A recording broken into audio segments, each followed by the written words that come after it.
vamos a hablar de materiales y queremos desvelar las historias y avances más fascinantes en el mundo de la ingeniería de materiales. Para ello vamos a tener a invitados que nos van a contar de primera mano todos estos avances. Hoy tenemos con nosotros a Fran Rojo, así que bienvenido, Fran. Muchas gracias. Muchas gracias por haber venido a este primer episodio del Gracias a podcast. vosotros. Sin presión, pero hoy vas a ser el centro de atención. Bueno, ya un poco de presión, sí. Y ahí sí. Entonces, bueno, bienvenido al podcast y con tu permiso, Aida va a contar brevemente cuál es tu trayectoria profesional para que también te conozcan en casa. Que te hemos estado investigando un poquito y bueno, lo tengo anotado para que no se me olvide nada, pero cualquier cosa la completas después. Bueno, pues Fran Rojo, catedrático del Departamento de Materiales y director del Centro de Tecnología Biomédica CTB de la Universidad Politécnica de Madrid. Catedrático y director, que se dice rápido, pero que no pase por alto. Y además, Fran ha sido pionero en el desarrollo de tecnologías aplicadas a la biomedicina y es coautor de unos 40 artículos en revistas científicas de alto impacto.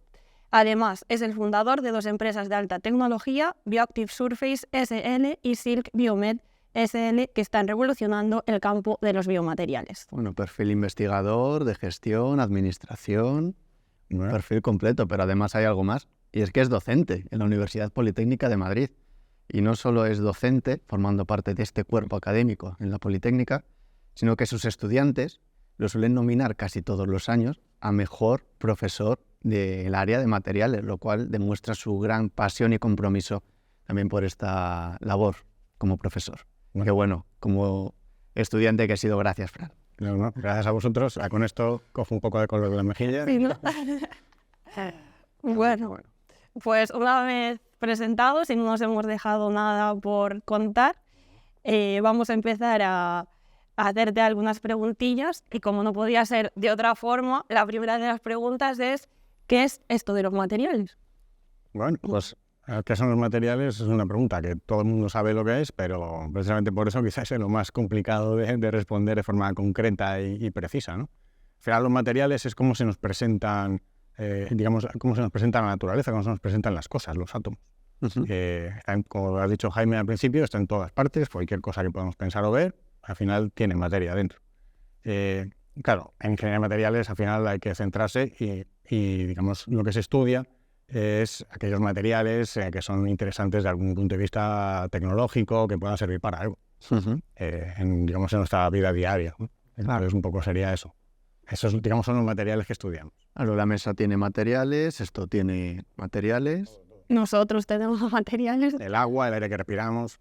Pero bueno, en la ingeniería de materiales nos centramos sobre todo en materiales tipo la mesa, los vasos, las cosas que podemos dejar y trabajar. Fran, estás especializado en un tipo de materiales que son los biomateriales. Entonces, en todo esto que nos rodea, que pueden ser plásticos, metales, cerámicos, ¿no? Quizás lo que pueda sonar más al espectador, ¿dónde encajaríamos los biomateriales?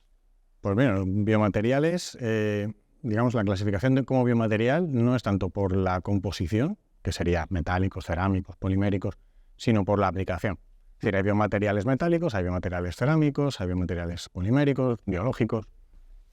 Realmente lo importante de los biomateriales es para qué se usan. Y lo que se usan es para, básicamente, interaccionar con medios biológicos, con el organismo, pues evidentemente con el objetivo bien de reparar o de evaluar o de sustituir algún órgano, algún tejido, alguna función del organismo.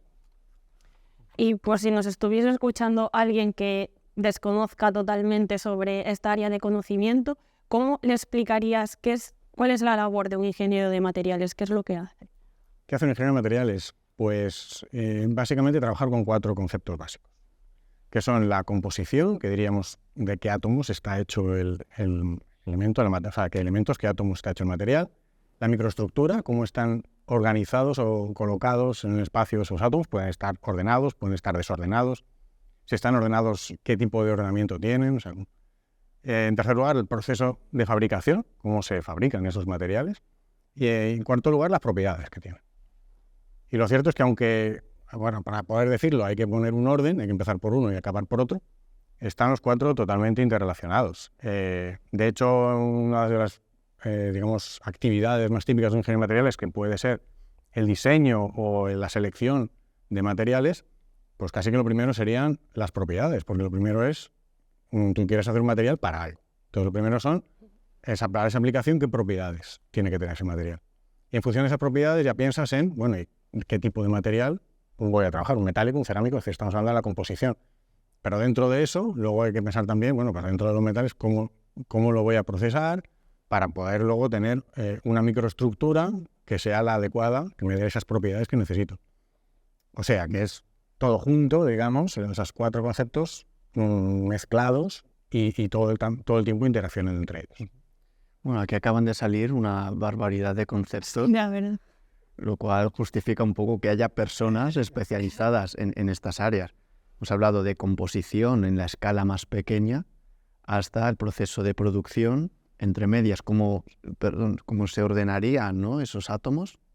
Y luego al final hablábamos de que todo esto deriva en unas propiedades que tienen que tener un sentido con la realidad. Hace que el material sea útil. Está todo interrelacionado. Lo que tocas en la escala más pequeña te va a afectar en la escala más grande, la escala final de las propiedades eléctricas, mecánicas, las que estamos buscando.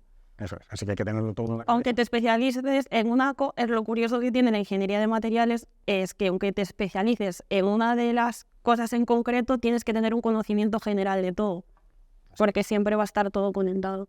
Bueno, ahí os dejamos. Esto es un puzzle grande y creo que aún quedan cosas por resolver.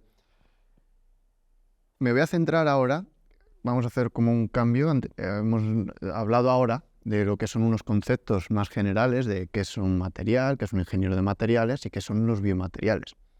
Vamos a cotillar un poco sobre tu perfil como estudiante. Como estudiante. Algo A ver si me acuerdo. que yo creo que puede ser llamativo al público, sobre todo si ahora mismo están en tus clases o si hemos pasado por tus manos. ¿Por qué estudiaste materiales? Bueno, pues ya hace muchos años que estudio materiales y la titulación de materiales en ese momento era una titulación de segundo ciclo. Que quiere decir que para poder empezar a estudiar materiales tenías que haber estudiado previamente alguna otra carrera. Entonces, en mi caso, yo estudié Ingeniería de Caminos, Canales y Puertos, que está aquí en la Universidad Politécnica de Madrid, y comencé a hacer el doctorado. Y comencé a hacer el doctorado en el Departamento de Ciencias de Materiales, y entonces, trabajando sobre materiales, entonces vi muy interesante el especializarme, el aprender más sobre los materiales. Entonces, digamos, no es una forma típica a día de hoy de entrar en el mundo de los materiales, ¿no? Pero lo cierto es que, bueno, desde el principio, desde que entré, era una titulación de 2 años, desde que entré el primer año me gustó mucho, incluso a día de hoy me alegro muchísimo. Pienso que es una decisión muy acertada el haber hecho esta titulación, porque se aprende mucho, se entienden muchas cosas. Un ingeniero de caminos especializado en materiales, podríamos decir. O ingeniero de caminos e ingeniero de materiales. Y ahora en biomateriales. Y luego ya, efectivamente, eso quizá es más próximo a los materiales que a Ingeniería de caminos. Y bueno, y ahora ya un poco de, como diríamos, de salseo. ¿Cuál fue tu asignatura que más te gustó y cuál la que menos te gustó? La que más me gustó y la que menos, sí. Bueno, a ver, yo así vaya por delante, que soy muy, muy partidario, me gusta mucho, muy aficionado pues, a la mecánica de medios continuos, a la resistencia de materiales, a lo que es la caracterización mecánica de los materiales. Entonces, pues me gustaron mucho asignaturas tipo comportamiento elástico en ingeniería de materiales. Pero es verdad que, como venía de la ingeniería de caminos, que también se estudian esas cosas, pues fueron asignaturas, bueno, pues que me sorprendieron menos o que ya conocía bastante, ¿no? De materiales, por decir una, me gustaron muchas, pero por decir una, yo diría estructura de materiales, que es una asignatura que dábamos en primero y que ahora también se imparte en primero, y que se podría decir que como que resume, condensa un poco casi todo lo que hemos dicho antes de que si la composición, la microestructura, el procesado, las propiedades, está ahí un poco todo metido, ¿no?, en esa asignatura. Aparte que la profesora era buena y pues siempre digamos, se estimula o hace que la asignatura te guste más. Y de las que menos, aquellas de estudiar mucho. Es decir, yo soy más de hacer números, de echar cuentas y tal, y las que era solo de echar codos, estas se me costaban un poco más. Y así por poner una así y tal, la de calidad. La de calidad ahí, hasta tuve una pequeña crisis existencial estudiando el examen, que me dije, ¿para qué estoy estudiando esto? Que me resulta muy aburrido. Yo ya tengo una ingeniería, y tuve la duda de seguir estudiando y decir, bueno, no necesito. Que pase lo que tenga que pasar. Voy a aprender y... Pero bueno, se me pasó y bueno, no fue tan grave, ¿no? Me ha sorprendido que has dicho resistencia de materiales, que te gustaba. Sí, claro que sí. Ay, Sin comportamiento elástico, sí. Lo que ahora es la mecánica de materiales 2 es un valiente. Bueno, hemos explorado cuál te gustó más, cuál menos. La que más te gustó podría ser como el tráiler general de la película, ¿no? Que trabaja un poco con todos los conceptos que hemos cubierto ahora, y la que menos, la de estudiar. Bueno, pues todos tenemos al final nuestra debilidad. ¿Cuál es la que más te costó aprobar? Uy, esa era fácil en mis tiempos. Yo creo que si preguntas a cualquier compañero mío de promoción o de promociones cercanas, transformación de la estructura. Eso era terrible. Eso era básicamente estudiar sobre todo cómo cambian de fase los materiales. Diagramas de fase. Diagramas de fase era una cosa terrorífica. Binarios, ternarios... Sobre todo los ternarios, me imagino que los ahí ternarios, había una cosa ahí que era el peritéctico de segunda especie. No me preguntéis lo que es porque no me acuerdo. Era terrorífico. Pero bueno, se acaba pasando. Además, el profesor siempre decía, y bueno, hasta tenía razón, que nosotros no aprobábamos. Esa asignatura no la aprobó nadie. Él era quien aprobaba a la gente. Entonces iba dando así paso, ¿no? He aprobado yo y tal. Este año te toca, a ver. Sí. Pero bueno, no. A ver, yo he estudiado mucho, digamos. No tuve mucho problema. Solo de pensar en los diagramas ternarios me vienen... Ya, es que ya da. Eso es. Ya da de todo. Y bueno, una pregunta ahí un poco más personal, digamos. Si aún fueses estudiante, ¿qué te gustaría que le preguntásemos aquí a alguno de los profesores que tuviste? Bueno, pues en general los profesores que me dieron ingeniería de materiales eran buenos, y siguen siendo, porque es una titulación que como entran, digamos, en juego o participan varias escuelas diferentes de la Universidad Politécnica, pues al final se ha ido escogiendo casi a los más interesantes, los que más podían aportar de cada una de las escuelas. Pero a mí, hombre, estando como estaba, estudiando el doctorado y después como me he dedicado aquí al mundo académico, ¿no? En la universidad, pues me llamaba la atención, me gustaban mucho las historias que me contaban de la industria, ¿no? O del trabajo. Entonces, los profesores que venían del mundo profesional de la ingeniería de materiales, entonces, por nombrar así alguno, en el campo de los polímeros, Miguel Ángel Ramos Carpio, jubilado, además, claro. Sí, el problema es que como hace tantos años que estudié la carrera, ya muchos están jubilados o, en fin, cosas peores. Y este profesor era una enciclopedia de los polímeros. Era una maravilla escucharle, hablar de polímeros, de todo tipo de polímeros, sabía de todo. Bueno, Jaime, a ti te hubiera encantado ese profesor. No. Y luego, por ejemplo, en los metales, por ejemplo, Lino Sánchez. Le sigue dando clases, de hecho. Y te viene y te cuentan, pues eso, pues ha tenido una conducción y ha tenido tal problema, pues no sé, cosa de corrosión. Y son problemas de ingeniería de materiales que hay en la industria. Eso es muy, muy chulo. Y para un podcast yo creo que eso da muy bien. Creo que cojamos la idea. Sí, ¿no? Recuerdo en primero de carrera que Nuria nos dijo que íbamos a ser frikis de materiales y nos rayamos en clase porque ponía del ejemplo de que íbamos a hablar de superaleaciones y que nos iban a brillar los ojos. Pues creo que estamos llevando... Yo creo que habría que tener a Nuria, de hecho, hago nota, porque sí. Bueno, continuando con las preguntas, tienes esta parte docente que los alumnos valoramos mucho, sobre todo la forma que tienes de hablar, de explicar. ¿Qué docencia impartes para que el que nos vea de casa entienda un poco qué asignaturas se pueden encontrar? Pues ahora mismo en Ingeniería de Materiales imparto la asignatura de Biomateriales 1, que es una asignatura obligatoria de cuarto curso, donde se introduce, digamos, al mundo de los biomateriales. Mencionado antes, ¿no? Aquellos materiales que se emplean pues, básicamente en aplicaciones médicas. Aparte de eso, pues tengo docencia, en su momento llegué a dar incluso en primer curso mecánica, electromagnetismo, en fin, sustituciones estas que hay que hacer de vez en cuando, o incluso en la titulación antigua, economía y organización de los procesos industriales. Que esa sí que es como más... De las que a ti te gustaba estudiar, ¿no? Las míticas, tus favoritas de... No, esas sí me gustan. ¿Esas sí? Sí, porque aparte de organización de procesos industriales será mucho de hacer números, de pensar cosas, no tanto de estudiar de memoria, ¿no? y sobre todo, pues eso, asignaturas relacionadas con biomateriales. Fíjate, al final llevamos un bagaje detrás, profesor de biomateriales, pero al final apoyamos en otras asignaturas e incluso en organización empresarial. Sí, eso bueno, es así. Y bueno, como ya dijimos un poco en tu presentación, eres casi todos los años nominado al mejor profesor de la escuela. ¿Y qué se siente cuando te nominan? Y además cuando es reiterado al paso de los distintos cursos. Pues a ver, ¿qué vas a sentir? Pues una gran alegría y satisfacción, lógicamente. A ver, cuando uno intenta hacer bien su trabajo, que aquellos que están más directamente viendo el resultado del trabajo, pues lo valoren positivamente, pues hombre, da mucha alegría y anima a seguir más o menos en el mismo camino, claro.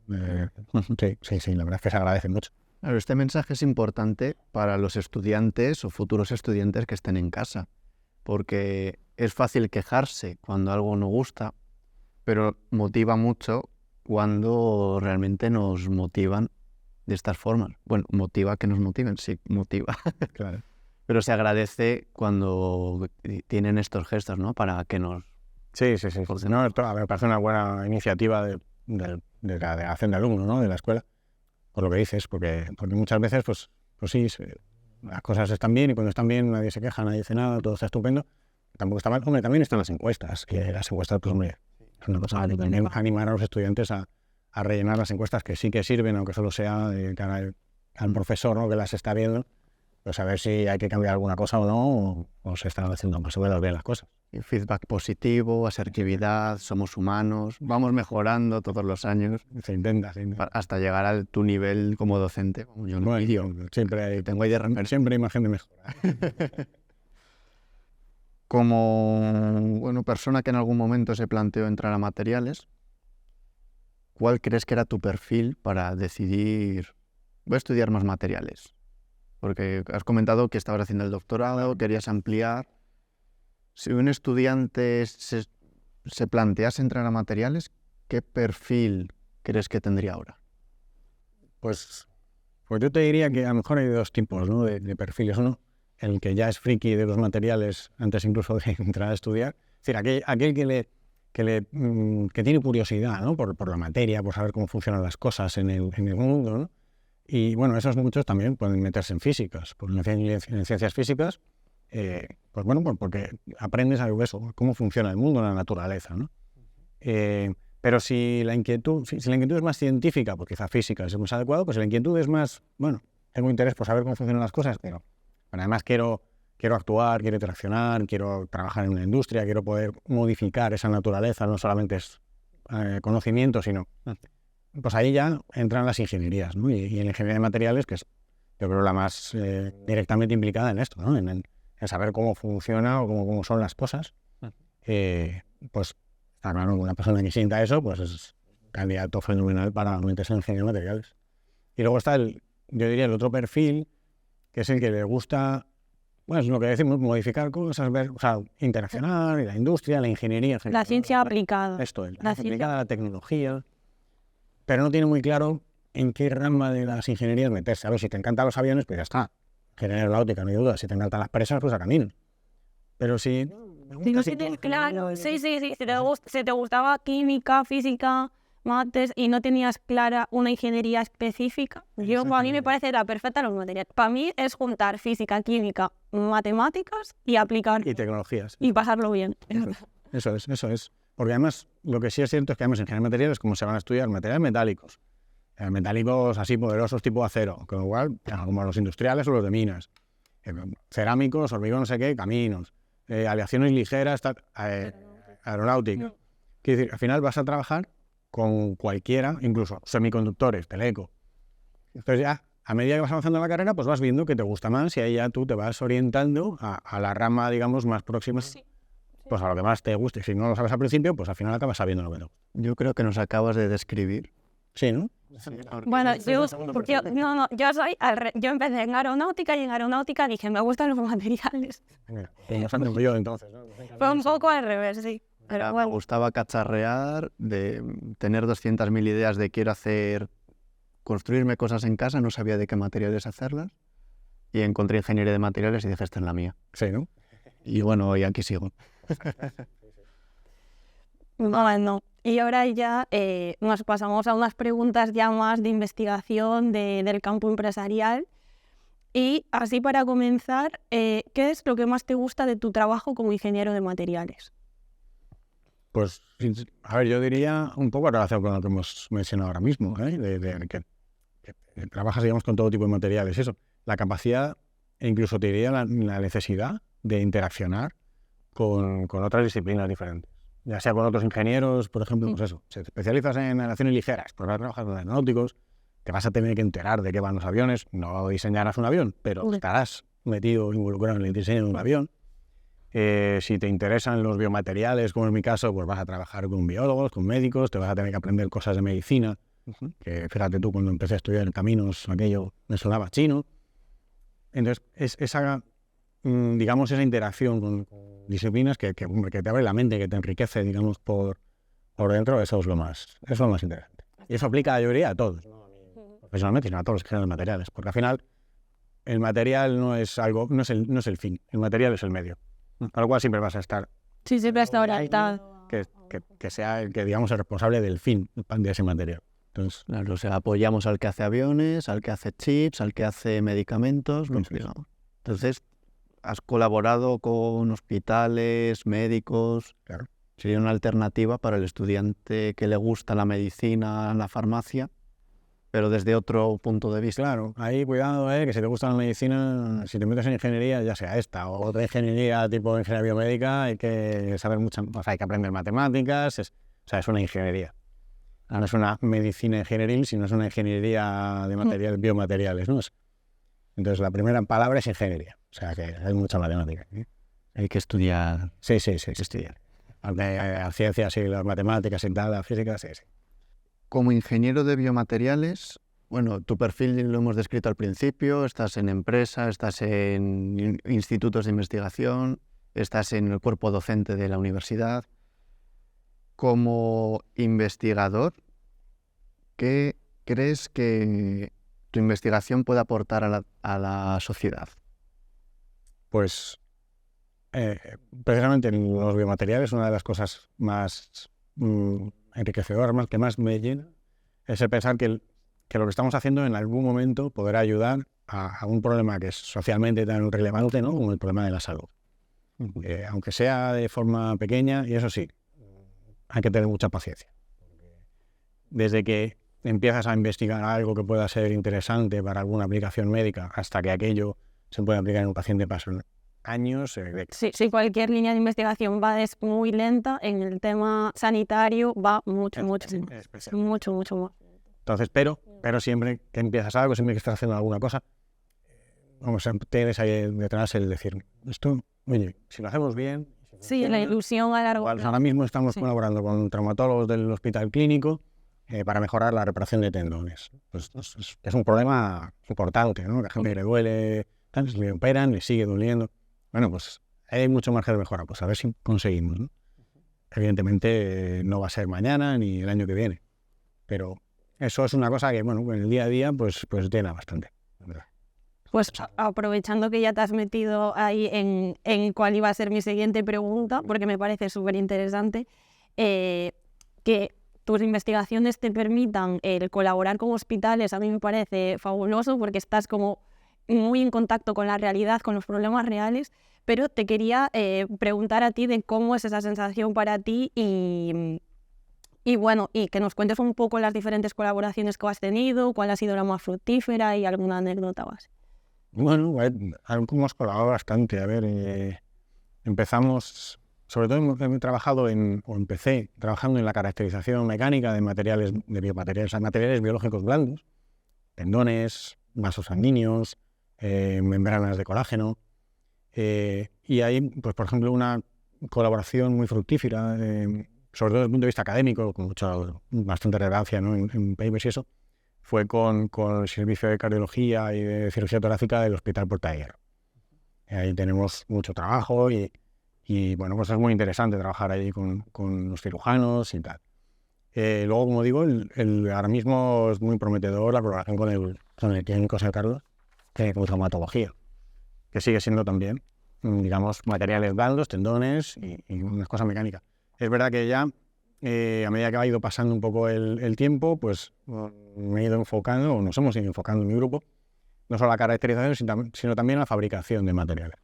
Nos dedicamos pues, a fabricar biomateriales basados fundamentalmente en seda, en proteínas de la seda, y también en la funcionalización superficial de materiales para mejorar su interacción con el organismo.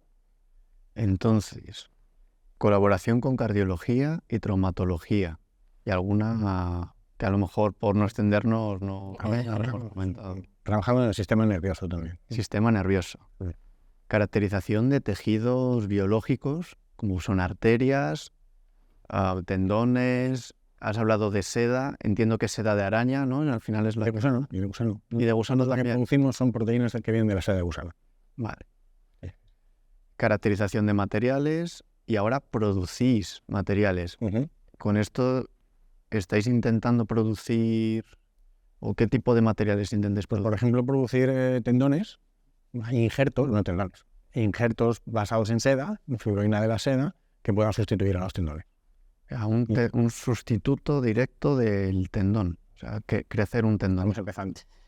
Ya, pero bueno, sí, la idea.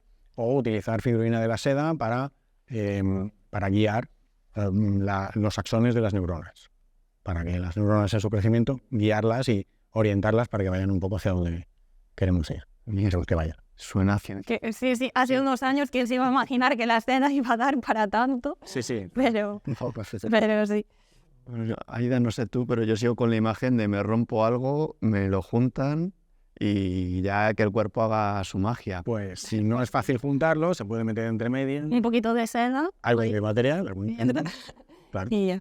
Y eso sí, lo que has hecho es muy importante, que el cuerpo siga trabajando y haga su trabajo, que al final el mejor material que hay es el que pone el cuerpo.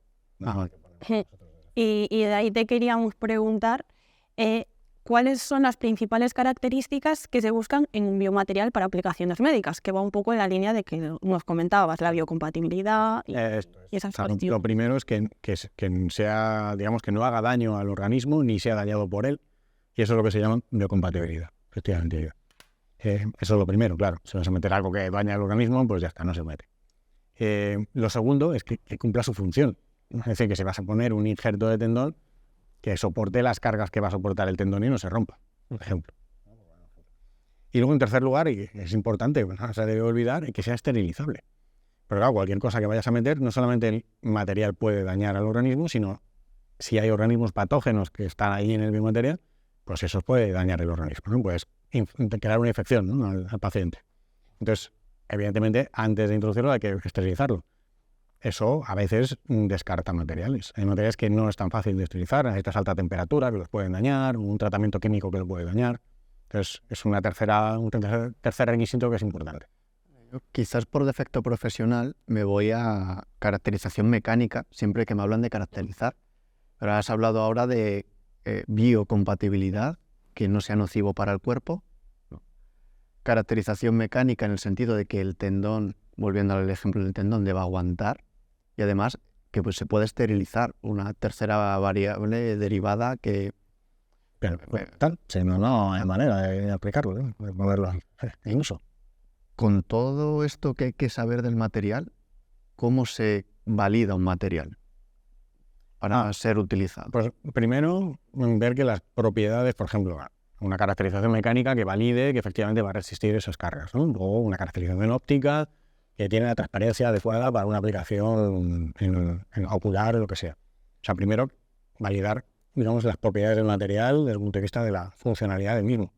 Lo siguiente es la biocompatibilidad. Entonces, lo primero, se trabaja con cultivos celulares. Se trabaja con células, con las células más representativas o que vayan a estar más en contacto con ese material y ver cómo las células se comportan con el material. En muchas ocasiones lo que se pretende incluso es que el material estimule a las células para producir cosas, para hacer cosas que son buenas para el organismo. Pero sobre todo lo que hay que evitar es que las células se mueran en contacto con el material, este tipo de cosas. Entonces, eso es una primera validación fundamental. Si eso va bien, pues la siguiente validación ya serían los ensayos in vitro. Si eso va bien, pues pasa a los ensayos in vivo. in vivo con animales. Experimentación animal y tal, y pruebas allí si aquello, por algún motivo, puede haber alguna reacción negativa o no cumple la función que debe cumplir. De nuevo, si todo va bien, no ha habido ninguna reacción rara, alergias, la función la cumple adecuadamente, pues entonces ya se puede pasar a fase, digamos, todo eso sería la fase preclínica, se pasa a la fase clínica, con los ensayos clínicos, ahí ya en hospitales, médicos, con pacientes, muy controlado todo. Estamos hablando de años y años hasta llegar hasta allí. Y entre medias, cualquier cosa que pueda salir mal, pues se acabó. Se para esa línea y hay que empezar otra cosa. Es un campo complejillo, ¿no? Y nosotros nos quejamos. Me ha asustado la fase célula, fase in vitro con... No, células in vitro y con animales in vivo. In vitro, que son células, in vivo, que son animales, y luego fase clínica con personas. Claro, y estos son años. Sí, o décadas. Porque si solo romper un material y sacar propiedades mecánicas ya requieren... Sí, a lo mejor tienes un proyecto de 3 años que permite, pues eso, validar las propiedades del material. Pero luego hay otros 3 o 4 para la parte in vitro. Y que no llegues a uno de esos minutos que igual ya llevas 9 años de proyectos consecutivos y veas que no es válido para lo que querías y se acabó y otra vez. Ya. Empezar. O alguna cosa, sí. El lado oscuro de la investigación. Bueno, y cotillando ahí tu Google Scholar, he visto que tu artículo más citado, con más de 200 citas, habla de la descelularización. Creo que lo he dicho bien.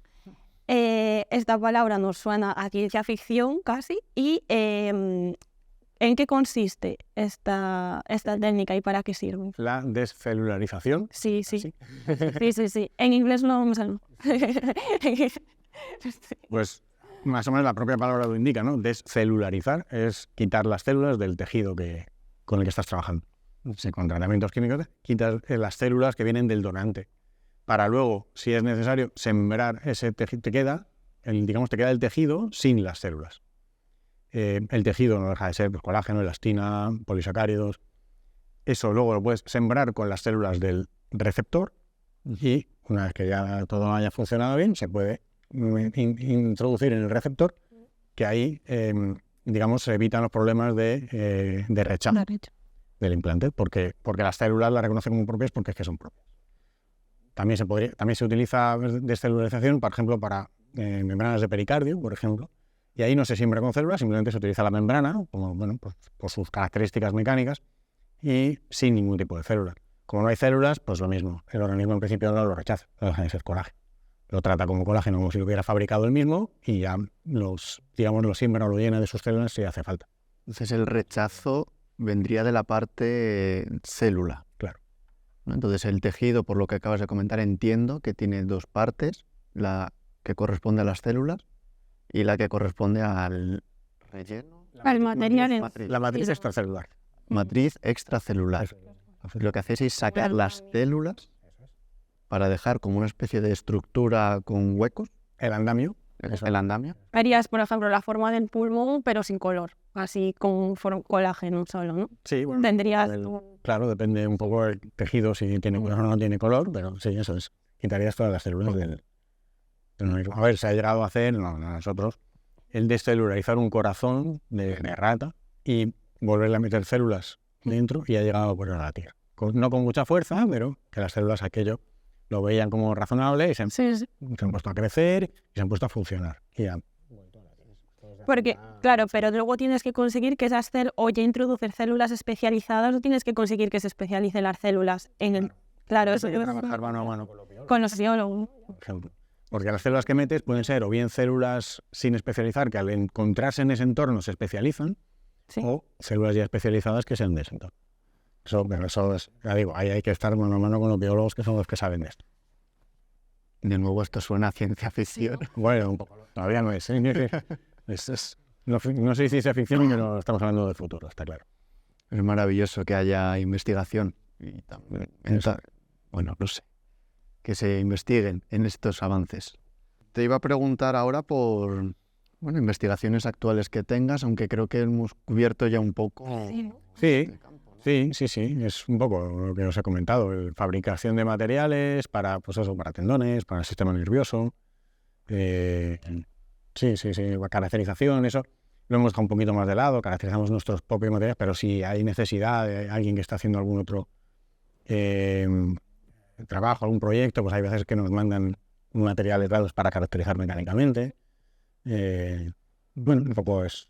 Yo creo que se van ya uniendo muchos conceptos, que al final es producir, caracterizar, colaborar y ayudar. En la aplicación final. Explorar, si es biocompatible, ¿no? O sea, al final, sí, frentes, son muchos frentes. Claro, ¿no? Hay que avanzar en todos, evidentemente, hay que ir avanzando en todos. Y bueno, por lo que hemos estado viendo, es bastante curioso que gran parte, o casi toda, mejor dicho, de tu formación y vida profesional ha estado vinculada a la Universidad Politécnica de Madrid. ¿Qué ha supuesto esto para ti y por qué los elegiste ya desde un primer momento? Sí, la verdad es que llevo aquí unos cuantos años, sí. O sea, los 2 años que estuve trabajando en el Reino Unido, ya cuando entré a estudiar aquí, y luego, pues eso, salvo 2 años, como digo, que fui a trabajar en el Reino Unido, el resto del tiempo estaba en la Politécnica. A ver, la Universidad Politécnica de Madrid, yo creo que es la... Estoy dentro, no voy a hablar mal. Es para mí la universidad de referencia en España en el campo de, en las ingenierías, ¿no? Por tamaño, por antigüedad, incluso por prestigio, ¿no? Que sería lo más difícil de mantener, porque la antigüedad es la que es. Sí, ¿no? Somos grandes, ¿no? Entonces, no sé, yo estoy contento de haber estudiado aquí. O sea, yo aprendí mucho, tanto en la ingeniería de caminos como en la ingeniería de materiales. Es verdad que hay que estudiar mucho, y eso, bueno, pues puede ser la queja típica, ¿no? Cuando... Pues sí, claro, pero es que si quieres aprender mucho tienes que estudiar mucho, entonces, bueno, las cosas cuestan y bueno, todo lo bueno cuesta y lo mejor cuesta más. Y aquí solemos apretar, pero a cambio de que salgan... Esa es la intención, sí, efectivamente, que salgan bien preparados. Ahora les digo en clase, chicos, que cuando salís de aquí sois la imagen de la universidad. Si salís de aquí sin saber cosas que debéis saber, pues la gente que os escucha dirán, esa que te han enseñado a ti, ¿no? Entonces quedas mal tú, pero estamos quedando mal también nosotros. Sí, es tu responsabilidad también como profesor, que a veces sí. Equilibrar la balanza entre... Sí, luego efectivamente. Sí, al fin está tu reputación y está la valoración de tus alumnos en una balanza. Y tenemos que enseñar, pero también tenemos que evaluar. Entonces, perfil docente, perfil investigador. Vamos a investigar ahora un poquito el perfil empresarial, porque hemos hablado de que has fundado o has participado en la fundación de 2 empresas. ¿A qué se dedica una empresa de biomateriales?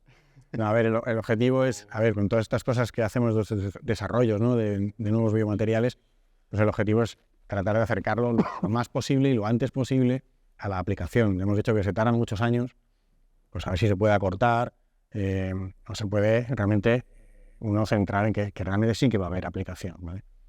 El acortar plazos y todo eso al final es cuestión de dinero. Entonces, pues bueno, montar unas empresitas así, pues es para buscar financiación, socios que vengan con dinero, que nos puedan ayudar a acelerar esos procesos de poner en el mercado, que dice en el mercado, realmente poner en los hospitales, pues algunas de las soluciones o de las investigaciones que estamos haciendo. Sería buscar un apoyo privado a la investigación. A ver si el empresario nos facilita encontrar apoyos privados. Vale. Bueno, y volviendo a tu perfil como director del Centro de Tecnología Biomédica, del CTB, que ya que te tenemos aquí, esperamos que nos invites pronto para visitar las instalaciones y que nos contéis un poquito más. Sí, ahora ya no se puede escapar de aquí. Vale, pero ¿algún adelanto que nos puedas dar en el podcast de las instalaciones, equipos que tenéis, qué se hace allí? Bueno, el centro es grande, el centro aparte de, digamos, los de biomateriales, que serían pues mi grupo, ¿no? Mi laboratorio en el que estoy, pues hay gente que se dedica a neurotecnología, neurociencia, gente que se está dedicando a, por ejemplo, al estudio del cáncer. O sea, hay muchos tipos varios laboratorios, ¿no? En el nuestro, en la parte más relacionada con lo que hacemos nosotros, pues vais a ver, lógicamente, equipos de fabricación de materiales y de caracterización, los tenemos ahí en el laboratorio. Tenemos salas de cultivos para hacer los ensayos in vitro con las células. Tenemos animalario para poder hacer los ensayos. Entonces, tenemos animales. ¿Cuáles? Ratoncitos. Tenemos ratoncitos de experimentación. Entonces, nosotros en el Centro de Tecnología Biomédica podemos llegar hasta la fase preclínica. Vamos, termina la fase preclínica y a partir de ahí ya es, claro, lógicamente con médicos, hospitales, etcétera. Pero la validación preclínica la podemos. Fíjate, centros de investigación, departamentos, universidades, empresas, al final la matriz necesaria para hacer investigación, sacarla adelante y que realmente pueda ser una innovación es enorme. O sea, yo no me podía imaginar todo lo que había detrás de la investigación hasta que ya me metí. Para que te metes, ¿no? Y que ahora intentamos un poco llevar a las casas. Que en las películas parece muy bonito y muy fácil todo, ves en los laboratorios. Sí. Y luego, claro, vas a la realidad y dices, no es como en la peli, pero claro, dices, no, ya. Pero es bonito, es bonito. Pero sí. Bueno, si hay un estudiante que le quede cerca a Madrid y diga, me interesa esto de los biomateriales, ¿podría ir al CTB allí a conoceros? Sí, claro. A ver, nosotros tenemos todos los años varios estudiantes de trabajo de fin de grado, trabajo aquí de máster, estudiantes de doctorado. En general, la forma de acercarse a nosotros es más como profesores. Pues que motiva el tema de los biomateriales, pues se nos acercan y me gustaría hacer un trabajo de fin de grado o de fin de máster en biomateriales. Pues bueno, pues ya pedimos currículum, pedimos expediente, pues ahí hablamos, les contamos qué proyectos tenemos en marcha o dónde podría encajar y bueno, pues se encaja. Normalmente tenemos más solicitudes que espacios, es muy lamentable. Que tenemos siempre, todos los años hay que decirle a alguien pues que no tenemos hueco, porque el tiempo es finito. Claro. Bueno, está bien que haya interés y bueno, y si alguien quiere ir, entonces tiene que hacer buen currículum como estudiante, ¿no? Eso para todo, para venir a CTB y para venir a cualquier sitio. Sí. Nada, ánimo con los exámenes, si sale en época de exámenes. Y bueno, hemos encontrado en tu lista de publicaciones una muy curiosa y de aquí te sale esta pregunta de ¿es verdad que hay ciencia hasta en las patatas fritas? Sí, ¿Sabes a qué publicación? Sí. Vale. Hay dos sobre patatas fritas. Ese es el trabajo que hice en el Reino Unido. Porque digamos, por lo menos en aquellos años, en el Reino Unido el consumo de patatas, o sea, estamos hablando de patatas fritas de bolsa, las crisps que dicen los ingleses. Y el consumo era muy elevado, o sea, económicamente es una cuestión, un mercado muy importante. Y bueno, pues pasa un poco como en el vino. A todos nos gusta el que la patata frita sea crujiente. Si tú dejas el plato de patatas ahí un día, al día siguiente están revenidas, están blanditas. El sabor es el mismo, la patata es la misma, no ha cambiado mucho. Sí, ha cambiado la experiencia, digamos, de la textura de la patata. El sabor no puede haber cambiado, o sea, puede no haber cambiado, pero es gran parte de si una patata frita de bolsa nos gusta o no, está relacionada más con la textura de la patata que con el sabor en sí.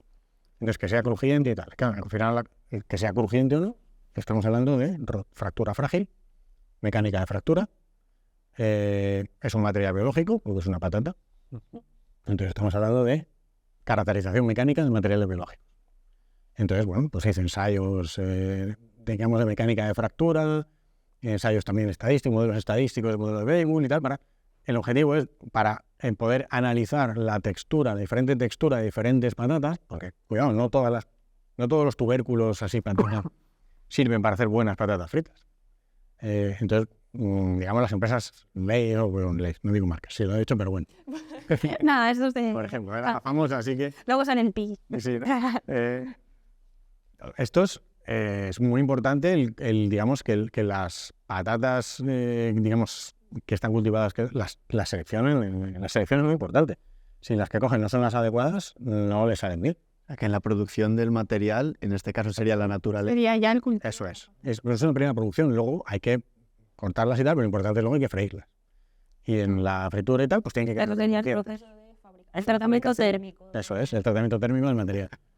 Y luego están en los ensayos de caracterización. ¿Y cómo se hacen esos ensayos? Con catas. Son seres humanos expertos en catar patatas, como hay expertos en cata de vino, que se ponen a catar patatas y dan números, y tenía yo, estaba ahí viéndoles trabajar, con un papel, con 15 apartados de cómo es la patata. En diferentes patatas, en catas ciegas. Entonces, claro, eso es muy subjetivo. Entonces, el objetivo era objetivizar lo más posible la textura de la patata. Que al Que no final, dependa tanto del humano, sino que una máquina te pueda decir, mira, esta tiene en esta escala de mecánica de fractura, a fin de cuentas, esta tiene un 10 y esta tiene un 12 y esta tiene un 7. ¿contrasta alguna correlación entre esta patata me gusta más y en este ensayo mecánico sale con estas propiedades? Claro, normalmente las que más, digamos, las más, la que la rotura era más frágil, la de rotura más brusca, eran las que me suelen gustar más a la gente. O sea, frágil es que rompe sin deformar, ¿no? Eso es. Que cuando aprietas, aquello parece que no pasa nada y de pronto, ¡pum!, se ha roto. Crujiente. Eso es, crujiente. Pero vamos, que nosotros trabajábamos, yo estaba en la Universidad de Bath, haciendo unos ensayos mecánicos, pero vamos, que hice una pequeña estancia en Leeds porque estudian el sonido que producen las patatas cuando se rompen.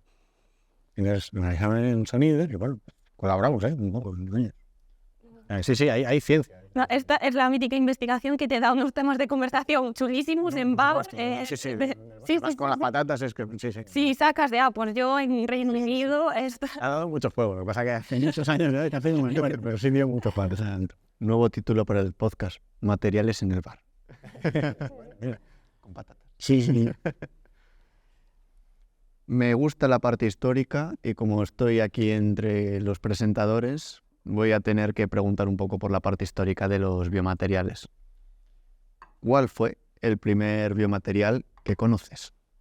Bueno, pues a ver, yo diría que ya los egipcios en el Antiguo Egipto hacían suturas con seda, con colágeno proveniente de tendones de animal. En general, el oro también se dio más o menos rápidamente que era biocompatible. En general eran todo aplicaciones muy mecánicas y estéticas. No era muy... Pero luego ya a partir del siglo XIX hay un cambio importante, que es que pues Joseph Lister, un cirujano británico, le dio por decirle a los que trabajaban con él, oye, lavaos las manos, lavad el instrumental quirúrgico, es decir, esterilizad. Lavad con producto químico, esterilizad todo lo que uséis. Porque hasta ese momento no se pensaba que había unos bichitos microscópicos que nadie veía que eran los responsables de las infecciones. Entonces, aquel tenía que ir, digamos que era sometido a una cirugía, pues lo más habitual es que falleciera por la infección producida por la no esterilización del instrumental, incluso de las manos del médico. ¿Eso qué pasa? Por supuesto, en cirugía eso fue un cambio brutal, aumentó de forma dramática la esperanza de vida de la gente que era operada, pero es que en el campo de los biomateriales también fue un gran cambio, porque si antes se introducía algún biomaterial y a la persona que se lo introducía se moría por una infección, pues no había tiempo de comprobar si aquello funcionaba o no funcionaba. Entonces, a partir de ese momento ya sí, digamos, daba tiempo. Elimináis una variable Claro. importante. Entonces había un tiempo de decir, mira, pues hemos metido esto y fíjate, a los 2 años, este pobre hombre le ha pasado esto no se puede volver a usar. O mira, hemos metido esto sí, mira, me lleva el hombre aquí muchos años y no le pasa nada, pues entonces puede seguir usando. Prueba y error. Ahora mismo ya os digo. No sé. Ahora ya no se hace por pruebas. No se hace así, pero claro, siglo XIX. Ya. Sí. Había una variable oculta que estaba siempre por ahí. No se veía, ¿no? Eso es. Fíjate, Qué curioso. Eso fue un cambio fundamental. esa evolución desde el oro, tejidos blandos. Me ha parecido que has comentado algo de tejidos blandos, ¿no? Sí, estructuras, colágeno, sí. Y hasta hablamos de eso en los egipcios. Podría ser el sirio antes de Cristo. Sí, claro. Miles de años antes de Cristo. Y, o sea que el biomaterial siempre ha estado por ahí rondando. Por supuesto, la inquietud del ser humano de vivir más o de arreglarte algo que se te ha roto, pues está desde siempre, ¿no? Ahora, y hasta el siglo XIX, digamos, no se puede... De una forma un poco más seria y más estructurada. No, voy a probar a meterte este cachito de esto aquí, que creo que igual te pego la tibia y... Pues hasta ese momento realmente nos empieza a avanzar y cada función más importante, lógicamente. ¿Cómo avanza la ciencia? La verdad. Y así, hablando de un poco de historia de los biomateriales, hay una cuestión bastante curiosa que se dice que las lentillas se descubrieron a raíz de un accidente en la Segunda Guerra Mundial. ¿Es esto mito o realidad? No, tiene parte de realidad, sí, es más o menos correcto. No sé las lentillas, pero después de la Segunda Guerra Mundial, un oftalmólogo británico, Harold Ridley, años después de que se acabara la guerra, empezó a ver que había que encontrar trocitos de esquirlas de polimetilmetacrilato, del polímero que forma parte de la cabina de los aviones que utilizaban, digamos, en la Segunda Guerra Mundial. Había trocitos de este material en los ojos de algunos pilotos, pues eso que habían sido derribados o que de alguna manera se había roto un poco la cabina y se les había metido en el ojo, ¿no? Y años después, ahí estaba aquello sin molestar, ¿vale? Sin ningún efecto negativo. Entonces, bueno, eso fue una demostración experimental de la biocompatibilidad del polimetilmetacrilato, que es el típico polímero transparente que todos conocemos pues en mesas, a lo mejor, en muchas aplicaciones. Entonces, pues este mismo oftalmólogo empezó a utilizarlo en lentes intraoculares. Las lentillas. En las que ponen. Las lentes que se meten mucho. Lentes intraoculares. Por supuesto, también en las lentillas. Las primeras lentillas rígidas, que bueno, ya no lleva nadie, eran de polimetilmetacrilato también, ¿verdad? Ahora ya son las blandas. Sí. Un poco de serendipia. Pero, sí, ¿saben cuál? Sí. Bueno, esto nos demuestra que hay que estar atentos en el día a día. Hay que ser observadores. Exactamente, ser observador, que es todo lo que hizo este hombre. Como científicos, si a alguien de los que nos está viendo le interesa la ciencia está en todas partes, desde patatas fritas a un trocito de polimetilmetacrilato. En el ojo de un excombatiente de la Segunda Guerra. Fíjate, qué curioso. Y bueno, hablando de esta evolución de los biomateriales, desde los egipcios a Joseph Lister, a este oftalmólogo con este caso tan curioso, ¿no?, que encontró el PMMA, hemos hablado ya un poco de esta investigación futura que se está haciendo, de la descelularización. ¿Cuál crees que es el avance más importante que está ocurriendo ahora mismo en ingeniería de materiales y en biomateriales? En biomateriales. A ver, el paradigma ahora mismo es, digamos, asumir, reconocer que quien mejor hace los materiales biológicos es la naturaleza. Entonces es poner a la naturaleza a fabricar. Entonces es poner a las células adecuadas en el sitio adecuado, con la información adecuada, básicamente lo que es la ingeniería de tejidos. Lo que se conoce como ingeniería de tejidos. Que sería, pues eso, en un futuro, si todo fuera estupendo, o sea, si todo va bien y tal, es decir, pues mira, tengo el hígado, lo tengo mal. Bueno, pues se coge alguna célula de alguna parte de hígado que tengas bien, o incluso células de otro sitio que puedas. Que se puedan especializar. Que se puedan especializar en las células necesarias para fabricar un hígado y ponerle, eso sí, un andamio correcto, y ahí entramos los ingenieros de materiales, lo que se llama en ingeniería de tejidos el scaffold, que viene a ser andamio en inglés, que es, en algún sitio tienen que estar las células, no pueden estar volando, pues es ponerles un sitio en el que puedan trabajar. Y luego suministrarles esa información a las células, los factores de crecimiento, que son moléculas, que les dicen a las células más o menos lo que tienen que hacer. Y que se pongan a trabajar en una cabina estéril, in vitro, en un laboratorio, y se pongan a fabricar hígado. Y después de un rato, unas semanas, pues tengas un hígado fabricado por tus propias células, con tu propio ADN, y pueden hacer ese trasplante, que en vez de un donante vendría de ti mismo. Entonces se quita el rechazo, se evita el problema de la disponibilidad, porque claro, un donante necesitas a alguien que te dé un hígado, en fin, eso supone lo que supone.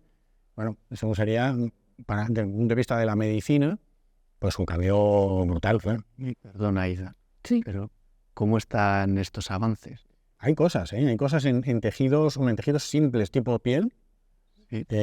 Hay cosas, hay cosas. Se está trabajando incluso en España, que a partir de 1 centímetro cuadrado de piel, estamos hablando de un cuadradito así, se puede generar los 2 metros cuadrados de piel del organismo en una semana. Claro, es una piel que no tiene pelo, que no tiene glándulas sudoríparas. Es decir, es un tejido que falta ahí muchas cosas de especialización. Y la mayor dificultad en la ingeniería de tejidos a día de hoy, en general, es la vascularización del tejido. Es que a esas células, a ese órgano o tejido, le tiene que llegar sangre, le tiene que llegar alimento, oxígeno. Entonces hay que hacer vasos sanguíneos. Sí. A la vez que el tejido. Entonces, bueno, eso es un poco... Un tema que está muy en auge en todo lo relacionado con la ciencia, tecnología, bueno, con la sociedad en general, es el tema de la sostenibilidad.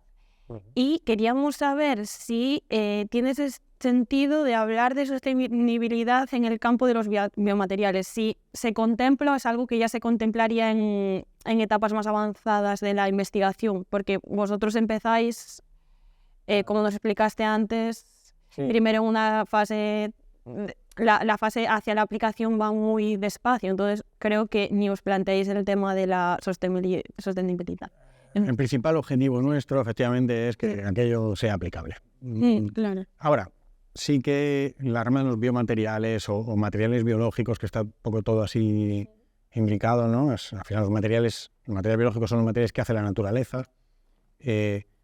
Con el tema de la sostenibilidad sí que hay un tema muy importante, que es el biomimetismo, que es fijarnos en lo que hace la naturaleza, tanto en materiales que pueden ser muy interesantes, por ejemplo, fijarnos en el nácar de las conchas de los moluscos para hacer materiales cerámicos más tenaces, porque el nácar es un material cerámico tenaz, o por ejemplo también en los procesos de fabricación, como podría ser, pues por ejemplo, cómo las arañas son capaces de hacer fibras poliméricas con propiedades comparables y en algunos aspectos mejores, en otros peores, pero comparables, a las mejores fibras poliméricas que somos capaces de hacer, por ejemplo las poliamidas del Kevlar, eso sí, a temperatura ambiente, a una atmósfera de presión, con soluciones acuosas, con químicos respetuosos con la naturaleza, respetuosos de la naturaleza, mientras que nosotros para hacer el Kevlar necesitamos altas temperaturas, químicos nefastos, altas presiones, las condiciones, un gasto de energía enorme. Entonces, incluso para eso, incluso para los procesos de fabricación de los materiales. Me parece un buen enfoque, una respuesta con... Una sostenibilidad. Sí, a la sostenibilidad. Y desde luego este melón que acabamos de abrir de la sostenibilidad daría para otro podcast en sí solo. Seguramente y los materiales biomiméticos da para un podcast entero. Sí. Nada, Fran, cuando quieras, bueno, aquí te tenemos. Hay más gente también que sabe. Para la segunda temporada. Pero bueno, vamos a cerrar el primer podcast con Fran Rojo. Muchísimas gracias por estar hoy. Muchas gracias a vosotros. Por confiar en este primer episodio. Sí, esto seguro que va bien, hombre. Luego nos veremos en el vídeo, en YouTube o en Spotify. Yo me voy a fijar en mi cara de asombro, que he estado a la mitad del podcast así, alucinando. Lo cual creo que es buena señal, porque a lo mejor el de casa también está así. Esperemos que sí. Por lo menos se aseguran y, hombre, se han aguantado una hora. Yo creo que ha sido bastante interesante. Pues nada, plataforma Materiales UPM, en YouTube, Spotify, Instagram. Bueno, lo iremos anunciando en qué redes sociales estamos. Y hasta aquí hemos llegado. Pero muchas gracias. Muchas gracias. Chao, chicos. Adiós. Chao. Vale.